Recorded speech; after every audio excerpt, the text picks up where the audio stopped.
Bismillahirrahmanirrahim. Assalamualaikum warahmatullahi wabarakatuh. Salam sejahtera semua.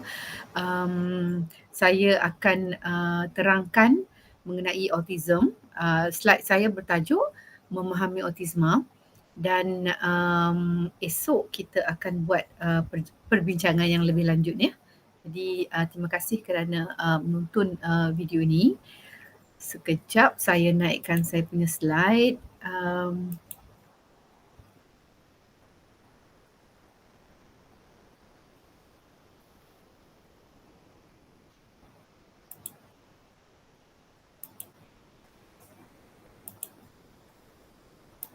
Sabar ya.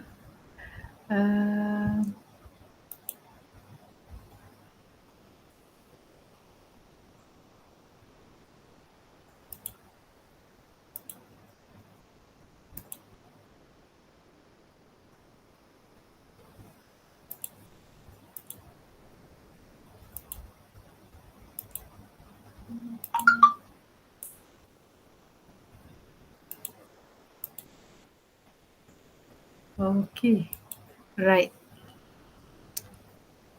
Bismillahirrahmanirrahim. Kita akan cuba untuk memahami apa itu autism. Ini adalah definisi autism. Ia adalah sejenis kecelaruan neurological, dan neurological itu maksudnya urat saraf otak. Dalam bahasa Inggerisnya adalah neurological disorder. Disorder tu dalam bahasa Melayu kita gunakan frasa kecelaruan. Jadi kalau kita tanya apa itu autism, autism adalah sejenis kecelaruan urat saraf otak. Okey.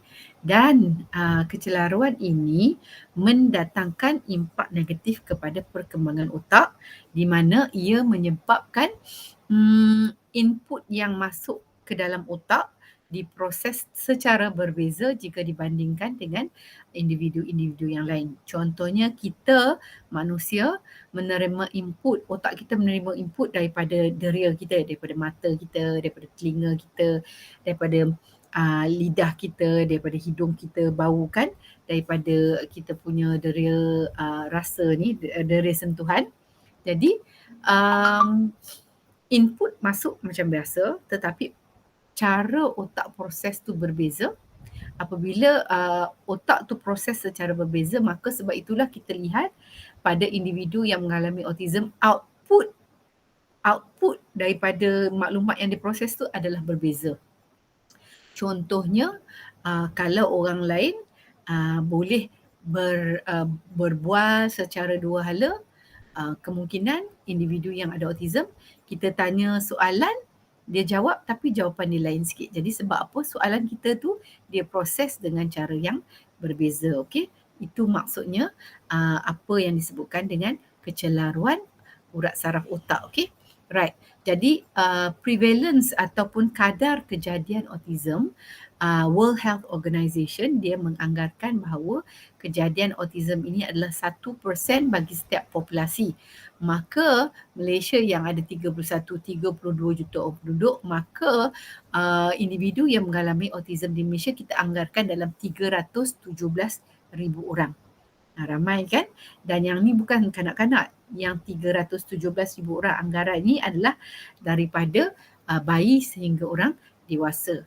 Dan prevalence autism kejadiannya adalah 4 bagi setiap 4 lelaki yang mengalami autism hanya ada 1 perempuan. Jadi kejadian tu lebih ramai pada lelaki jika dibandingkan dengan perempuan. Okay? Right. Kemudian peningkatan pun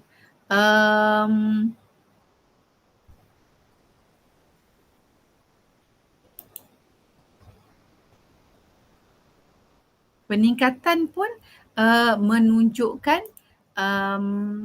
peningkatan yang semakin meningkat, yang membimbangkan.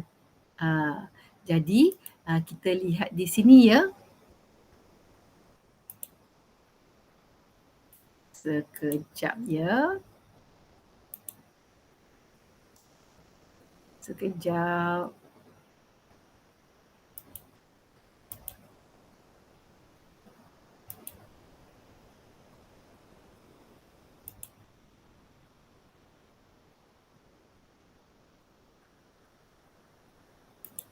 Ada kesilapan teknikal sekejap.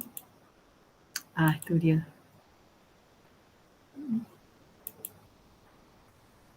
Jadi dari segi prevalence pula, peningkatannya adalah pada tahun 1970-an dulu dilaporkan bahawa bagi setiap 10,000 kelahiran ada 3 atau 4 kes autism. Maksudnya 10,000 orang individu ada 3 atau 4 yang mengalami autism. Tetapi sekarang di Amerika Syarikat dalam 68 orang seorang ada autism. Di United Kingdom dalam 66 orang seorang ada autism. Korea Selatan dalam 33 orang seorang ada autism, dan di Mexico pula dalam 110 orang ada satu yang ada autism. Jadi peningkatan daripada statistik tahun 70-an hingga sekarang tu sangat apa orang kata, sangat besar dia punya dia punya peningkatan tu ya. Selalu orang tanya pada saya, apakah prevalence di Malaysia? Kita belum ada prevalence yang terkini. Kita ada satu prevalence pada tahun 90-an, tetapi kita tak boleh guna dah sebab terlalu lama, dan prevalence itu pun cara dia mengukur prevalence tu adalah tidak tepat. Jadi insya-Allah kita dalam proses untuk buat kajian mengenai prevalence, dan kajian mengenai prevalence ni tak mudah ya, tapi insya-Allah mungkin dalam 2-3 tahun lagi kita akan dapat prevalence di Malaysia ya. Right. Jadi sini saya akan menyenaraikan faktor-faktor yang boleh meningkatkan risiko kejadian autism. Jadi jangan salah faham ya. Faktor-faktor ini bukan menyebabkan autism tetapi boleh meningkatkan risiko. Jadi kalau kita tengok ya, logo antarabangsa untuk autism ialah skipping puzzle. Kenapa dipilih skipping puzzle? Sebab dianggap bahawa masih banyak yang tidak difahami mengenai autism.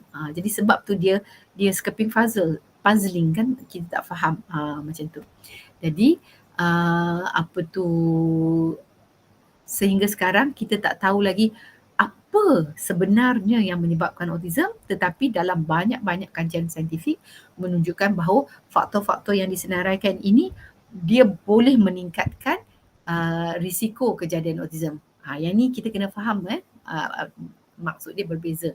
Jadi faktor-faktor yang boleh meningkatkan risiko kejadian autism adalah usia tua ibu bapa pada masa anak dilahirkan, ibu yang mengalami komplikasi ketika mengandung, kelahiran tidak cukup bulan, berat bayi yang terlalu rendah.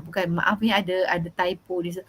Berat bayi yang terlalu rendah ketika kelahiran, proses bersalin yang sukar, bayi kekurangan oksigen semasa proses kelahiran, ibu terdedah kepada pesticide. Pesticide saya translate kepada racun serangga, okey. Pencemaran udara, dan juga terdedah kepada logam berat seperti mercury, kadmium ataupun lead. Okey. Jadi ini adalah antara faktor-faktor persekitaran yang boleh meningkatkan risiko kejadian autism. Okey. Jadi apakah penawar untuk autism? Sehingga kini masih belum ditemui penawar untuk autism, dan di Malaysia selalu kita dengar ibu bapa kata, oh anak saya ambil ubat. Di Malaysia yang kita makan itu dipanggil ubat, tetapi kalau di Amerika Syarikat dia tak panggil medicine, dia panggil drugs. I'm taking drugs from it. Jadi masalahnya di Malaysia bila kita kata kita ambil ubat, orang akan fikir ubat tu untuk bagi baiklah, untuk sembuhkan. Tetapi sebenarnya drugs yang kanak-kanak ataupun individu autism ambil adalah hanya untuk mengurangkan isu-isu yang mereka hadapi seperti kurang daya tumpu ataupun tingkah laku hyper ataupun tingkah laku agresif. Dia bukan penawar, hanya boleh kurangkan sahaja. Okey. Jadi kita sebagai guru, kita sebagai ibu bapa perlu berhati-hati dengan orang-orang yang menjual pelbagai penawar untuk kanak-kanak yang mengalami autism. Okey. Jadi sehingga kini belum ada lagi, insya-Allah di tahun-tahun yang akan datang, wallahualam, tapi sehingga kini tak ada lagi. Jadi apabila tak ada penawar tu, apa yang kita buat adalah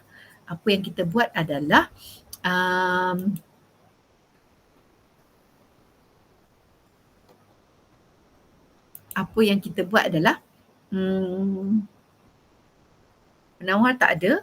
Apa yang kita buat adalah isu-isu yang anak-anak hadapi, isu-isu yang murid kita hadapi, kita cuba kurangkan tingkah laku yang kasar ke ataupun yang negatif, tutur bicara dia yang merepek-repek, yang tak make sense kan.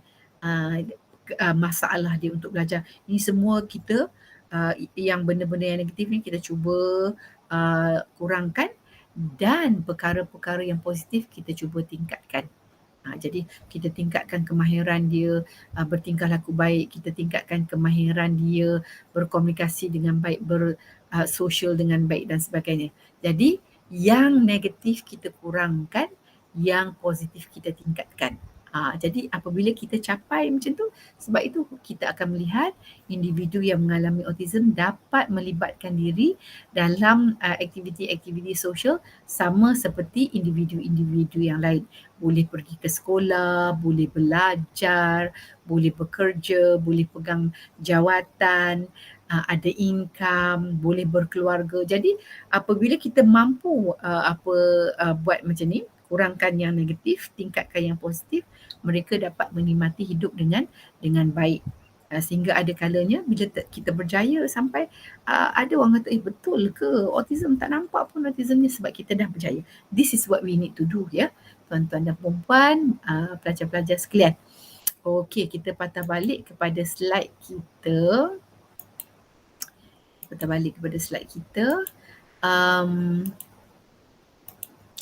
Okey. Right. Jadi tentang penawar kita dah habis. Now, sekarang kita nak bercakap tentang ciri-ciri utama autism. Now, ciri-ciri utama autism adalah mereka mengalami kecacatan dalam kemahiran komunikasi sosial mereka dan interaksi sosial. Jadi dalam bahasa Inggerisnya, they have problems with social communication dan social interaction. Ini yang menyebabkan autism sukar difahami, sebab kekurangupayaan itu dari aspek komunikasi sosial dan interaksi sosial. Kalau kita tengok orang yang kurang upaya lain, kurang upaya fizikal ke, penglihatan ke, pendengaran ke, kita sekali tengok kita tahu dia kurang upaya. Kurang upaya apa, tetapi individu yang mengalami autism disebabkan keadaan fizikal dia nampak macam orang-orang tipikal yang lain, individu-individu tipikal yang lain, tetapi tingkah laku dia pelik. Itu yang orang sukar nak faham. Dan bagi kanak-kanak pula, apabila mereka mempamerkan isu tingkah laku negatif, maka ada fitnah yang lain pula. Contohnya, mak bapak tak pandai ajar anak ke, atau mak bapak terlalu bagi muka ke, atau anak ni memang jahat ke. Okay? Jadi itu masalah kita. Jadi di sini saya nak patah balik kepada PowerPoint kita. Kurang mampu dari segi kemahiran komunikasi sosial dan interaksi sosial dalam pelbagai konteks. Maksudnya isu komunikasi sosial dan interaksi sosial ni kita boleh lihat dalam pelbagai konteks. Dan satu lagi yang ditambah adalah mereka mempunyai tingkah laku, minat dan aktiviti yang terhad dan berulang-ulang. Contohnya, kalau dia minat tentang dinosaur, dia nak cakap tentang dinosaur saja. Ataupun kalau dia suka dia suka satu-satu aktiviti tu, nak benda tu saja. Kalau dia taksub dengan Frozen, nak pakai baju Frozen saja tiap-tiap hari, baju Frozen yang kartun Disney tu kan. Jadi sehingga mendatangkan macam isu dalam kehidupan seharian dia. Okey, jadi ciri-ciri utama autism, saya ulang, kurang upaya dari segi komunikasi sosial, interaksi sosial, dan juga mereka mempunyai tingkah laku, minat dan aktiviti yang terhad dan berulang-ulang. Okey, right. Bila kita bercakap tentang isu komunikasi dan interaksi sosial, saya berikan beberapa contoh di sini. Yang paling jelas tu, mereka tak tahu atau mereka tak mahir untuk bermain ataupun berbual dengan orang yang berhampiran dengan mereka. Mereka tak tahu ataupun tak mahir untuk berbual secara dua hala. Kadang-kadang dia boleh bertutur, tetapi dia boleh bertutur, kadang-kadang tak make sense pun, tapi apabila kita nak cuba buat soal jawab, dia tak mampu kan. Dan dia tak boleh nak kongsi minat dia, ataupun dia tak boleh nak kongsi perasaan dia. Dia tak boleh nak faham orang lain berasa apa. Orang marah, macam contohnya anak saya, bila kita marah kat dia, kita cakap dengan suara yang kuat, kita tinggikan suara kita, dia akan ketawa he sebab dia fikir kita berkomunikasi dengan dia. Okey. Anak tidak atau kurang mahir untuk memulakan ataupun memberi respon kepada interaksi sosial. Bila kita ajak dia main ke, atau bila kita ajak berbual ke, sama ada dia langsung tidak tahu ataupun dia tahu tetapi dia kurang mahir. Contohnya macam anak saya yang bungsu, bila dia buat sesuatu yang salah, saya kata, kenapa awak buat macam tu? Saya sengaja. Dia tak faham apa maksud sengaja tu. Dia ingat sengaja tu macam I'm joking, macam tu kan. Jadi itulah yang dimaksudkan kurang mahir. Dia boleh bertutur tapi dia kurang mahir dalam nak berinteraksi sosial ya. Okey, right. Anak tidak tahu menggunakan bahasa badan dalam berkomunikasi, body language. Dia tak tahu macam mana nak gunakan. By the way, contoh-contoh yang saya berikan ni adalah saya tak boleh nak go in depth sedalam-dalamnya. Jadi saya berikan beberapa contoh saja. Anak tidak mempunyai kontak mata, eye contact, dan dia punya bahasa badan tidak seperti orang lain, tidak memahami kegunaan bahasa badan. Bahasa badan tu maksudnya body language. Contohnya apabila orang tunjukkan jari, kita goyang-goyang tu maksud jenjangan, dia tak faham kan. Anak tiada ekspresi muka dan bahasa badan dalam berkomunikasi. Kadang-kadang apabila dia berkomunikasi tu, body language dia tak kena, ataupun ekspresi muka dia tu nampak macam stone saja kan.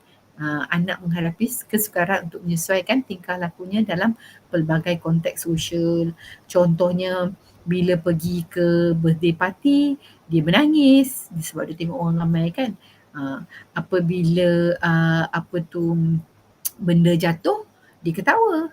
Padahal benda jatuh pecah, anak-anak yang lain takut tapi dia suka. Sebab dia suka tengok benda tu pecah kan. Jadi inilah antara cabaran-cabarannya. Okey. Dan anak menghadapi kesukaran untuk bermain secara imajinatif dengan kawan-kawan atau membuat kawan baru, tidak menunjukkan minat kepada rakan-rakan sebaya. Dan apabila kita bercakap tentang tingkah laku, minat dan aktiviti yang terhad dan berulang-ulang, berikut adalah beberapa contohnya. Mereka melakukan pergerakan yang sama dan berulang-ulang, menyusun alat mainan dalam baris ataupun mengibas-ngibas objek, ekolalia atau mengulangi kata orang lain.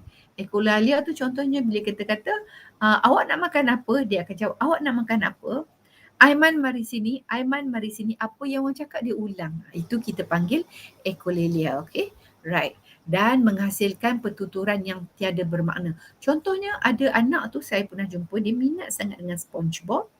Dia tak boleh berbual dengan orang lain, tetapi boleh kata tanpa henti dia akan mengulangi dialog daripada kartun SpongeBob yang dia tonton. Kalau kita dengar betul-betul hampir satu episod tu dia boleh hafal dia punya dialog tu.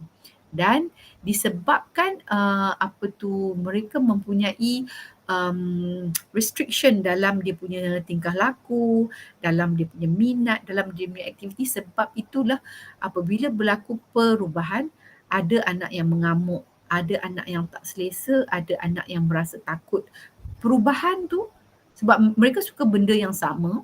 Jadi bila ada perubahan menyebabkan mereka tidak selesa, yang ekstrimnya tu akan mengamuk lah. Tapi kita perlu ingat anak-anak autism ni dia ada spektrum. Yang tentang spektrum tu nanti saya ceritakan. Okay? Right. Kemudian disebabkan mereka suka perkara yang sama, yang terhad, sebab itulah mereka juga menghadapi kesukaran untuk menjalani transisi. Maksudnya kalau kita ada aktiviti dalam kelas, kita nak pergi ke padang, nak bergerak daripada kelas ke padang, transisi tempat tu susah bagi mereka. Ataupun kalau kata kita sedang buat aktiviti kerah tangan, lepas tu kita nak simpan, kita nak tukar kepada aktiviti menulis, dia mengamuk sebab transisi itu susah bagi dia. Sebab itu cikgu-cikgu dan ibu bapa perlu belajar bagaimana untuk mengajar anak menghadapi transisi.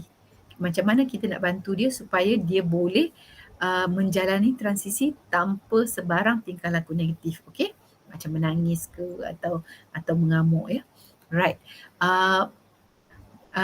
Apabila kita kata tingkah laku, minat dan aktiviti yang terhad dan berulang-ulang, ini adalah disebabkan mereka mempunyai rigid thinking patterns. Cara mereka berfikir itu adalah rigid, kaku. Contohnya anak saya, Muhammad. Saya ada 2 orang anak yang ada autism, Muhammad dengan Abdullah. Muhammad 26, Abdullah 15, tetapi Abdullah high functioning, selalu dia yang jaga abang dia.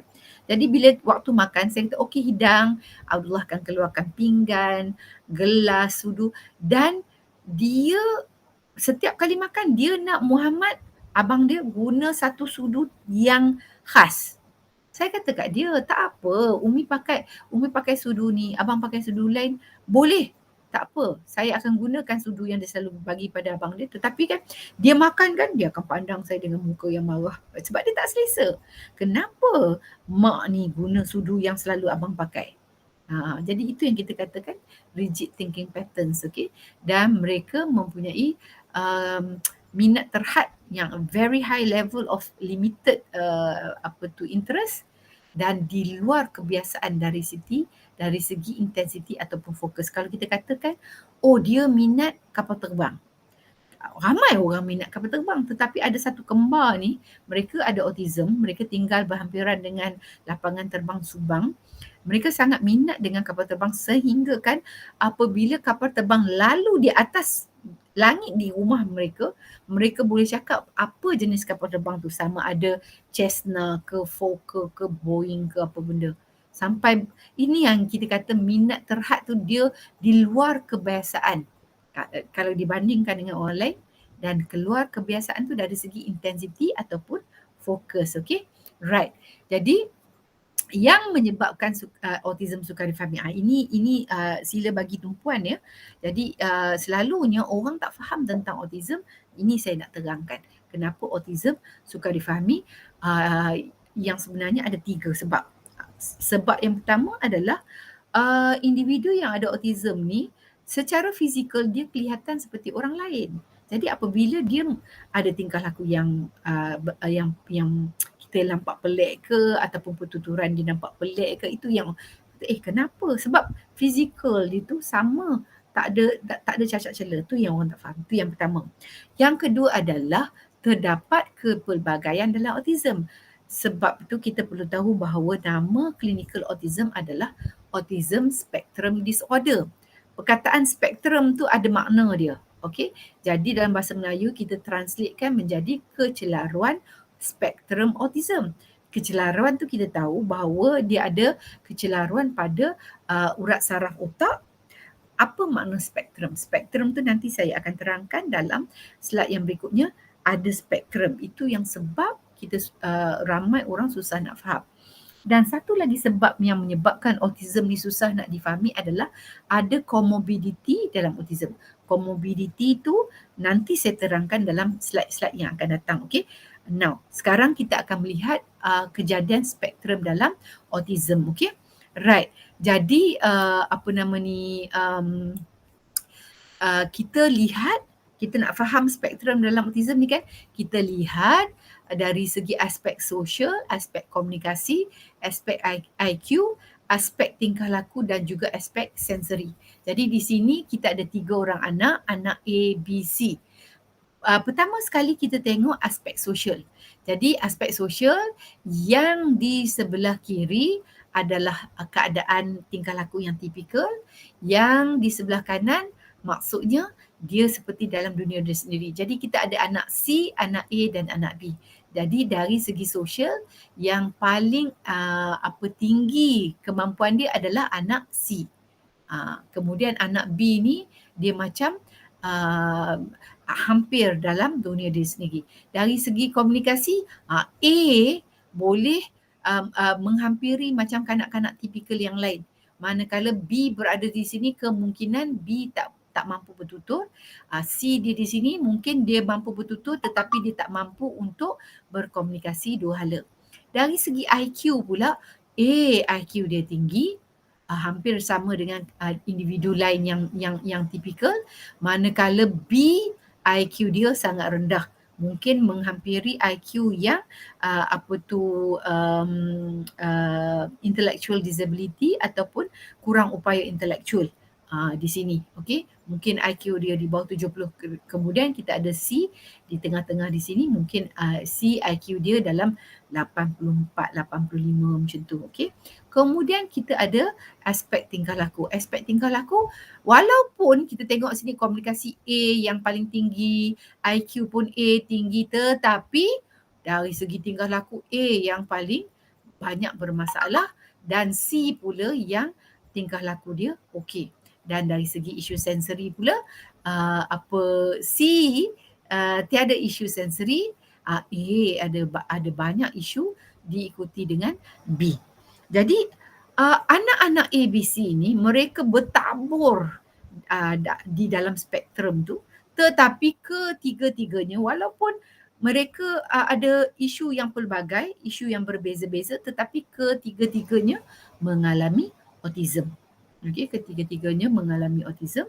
Dan sebelum saya terlupa, saya cerita di sini, ada satu ada satu kitab ataupun manual yang dikeluarkan oleh APA, American Psychological Association, persatuan ahli-ahli psikologi Amerika, dan mereka mengeluarkan satu manual yang dipanggil DSM-5. Diagnostics and Statistical Manual versi 5. Dan kita menggunakan manual ini untuk memahami apa itu autism. Manual inilah yang menentukan parameter untuk autism. Okey. Jadi kita nak faham tentang kejadian spektrum ni, walaupun anak-anak pelbagai mereka mengalami autism. Jadi masalahnya kadang-kadang, katakanlah ada satu individu ni, katakanlah Pakcik Saleh. Pakcik Saleh ni jiran sebelah rumah dia ada anak autism. Dan anak jiran sebelah rumah dia tu boleh pergi ke sekolah, boleh membaca, boleh bercakap dan sebagainya. Jadi Pakcik Saleh ingat, autism sebijiklah macam kejadian anak jiran sebelah rumah dia tu. Bila dia balik kampung, dia tengok anak buah dia ada autism, dengan lasaknya, dengan melompat ke sana, dengan tak boleh bercakap dengan apa, dia kata, betul ke budak ni ada autism? Tak sama pun macam anak jiran aku tak macam ni pun. Ni bukan autism ni benda lain. Sebab orang ni bila dia tengok satu kes autism, dia ingat semua autism macam tu. Walhal dia tak tahu bahawa autism ini wujud dalam spektrum. Sebab itu apabila kita berhadapan dengan anak ataupun murid yang mengalami autism, sebab itu kita perlu menjalankan pentaksiran. Kita kena taksir kefungsian anak itu supaya kita boleh memahami, sebab tidak semua anak autism sama. Mereka berbeza antara satu sama lain. Okey, yang faktor ketiga yang menyebabkan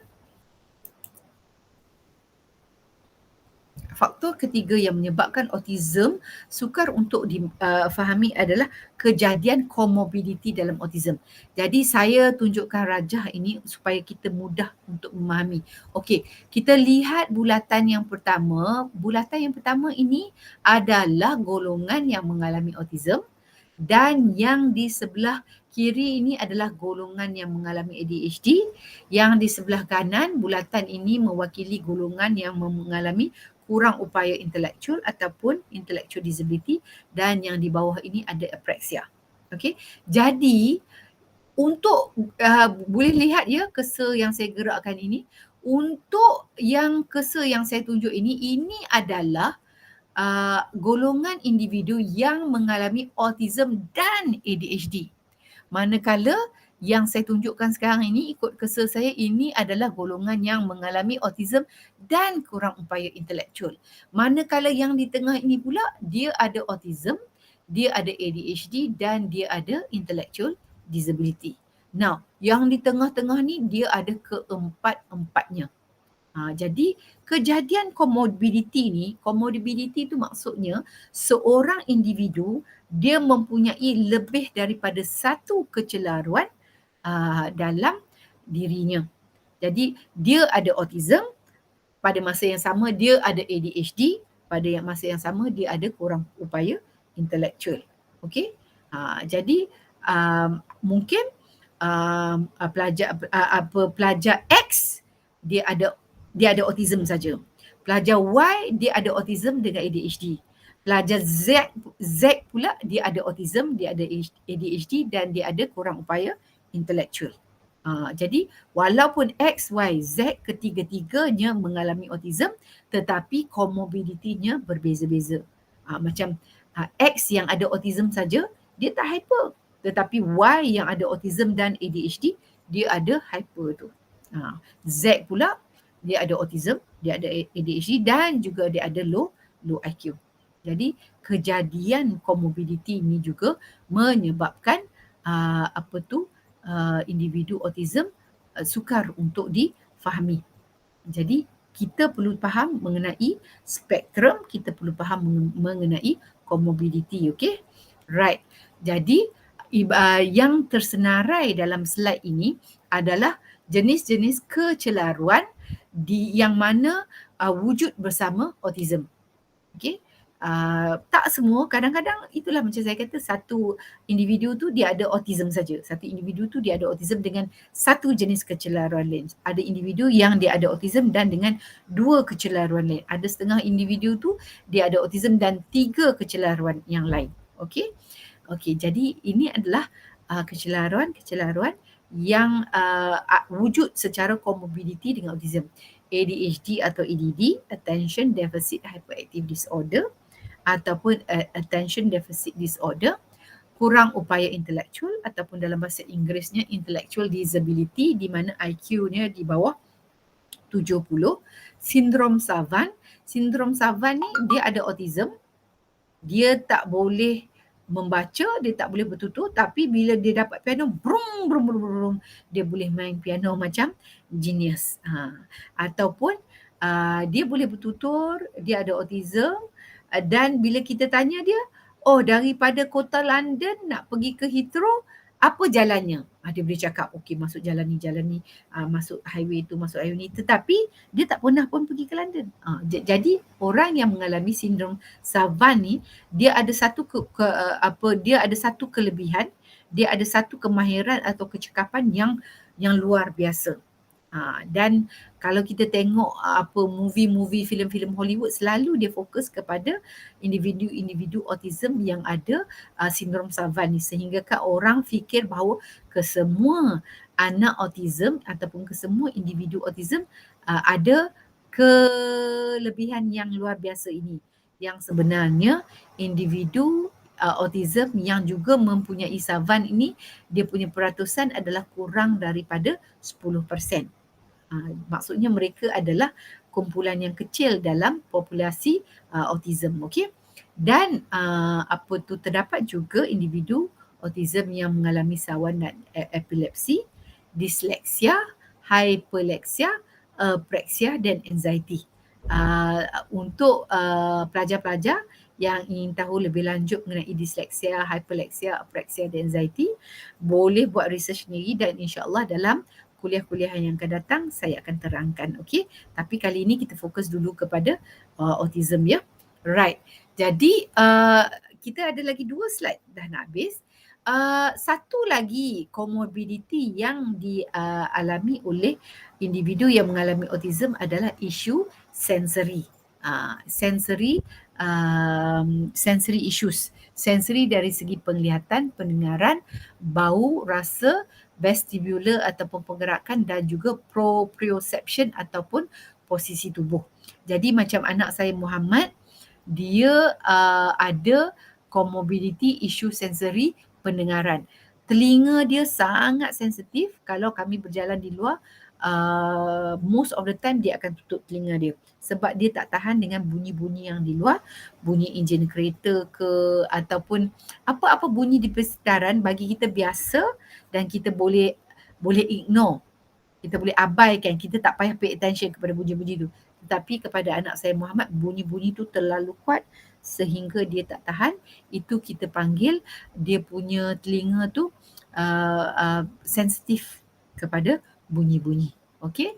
Dan isu sensori ni um, pelajar-pelajar boleh pergi ke YouTube dan type autism and sensory issues ataupun type saja sensory issue, akan ada beberapa video yang boleh menerangkan tentang isu sensori dalam kalangan anak autism. Tetapi dia punya isu sensori tu pun berbeza-beza. Ada kanak-kanak tu dia ada contohnya sensitif dengan penglihatan. Jadi bila dia keluar rumah, mak bapak dia kena pakaikan cermin mata hitam sebab cahaya-cahaya tu dia rasa macam terlalu kuat pada mata dia. Padahal kita tengok biasa saja. Pendengaran, bau, sentuhan, rasa, vestibular dan proprioception. Contohnya seorang anak tu dia ada isu sensori sentuhan. Kulit dia terlalu sensitif. Dia hanya boleh pakai t-shirt cotton saja, t-shirt yang dibuat pada kain kapas saja. Kalau kita pakai kain pakaian yang lain, dia tak boleh tahan. Dia rasa kulit dia rasa sangat, kalau orang dulu kali kata rensa, kulit dia tu dia rasa scratchy, dia rasa tak selesa. Okey. Dan saya rasa ini adalah kita punya slide yang terakhir. Yang dimaksudkan isu sensori itu adalah mereka mempunyai tindak balas yang terlalu tinggi, hyper, atau terlalu rendah, hypo, kepada kepada isu sensori, kepada input sensori di persekitaran seperti cahaya ke, bunyi ke. Saya tak nak pergi lebih lanjut mengenai isu sensori. Nanti dalam kuliah kita akan bincangkan lagi. Sebagaimana yang saya kata, boleh tonton di video ataupun YouTube. Okay, so sampai di sini saja. Dalam kuliah ini saya terangkan mengenai autism. Nanti dalam video ini saya terangkan mengenai autism. Nanti dalam kuliah kita akan bincang mengenai bagaimana autism mendatangkan impak ke atas kefungsian murid yang mengalaminya. Okey, jadi sampai di sini saja. Thank you for watching. Very good. Kita sambung kita punya perbincangan esok. Assalamualaikum warahmatullahi wabarakatuh. Salam sejahtera.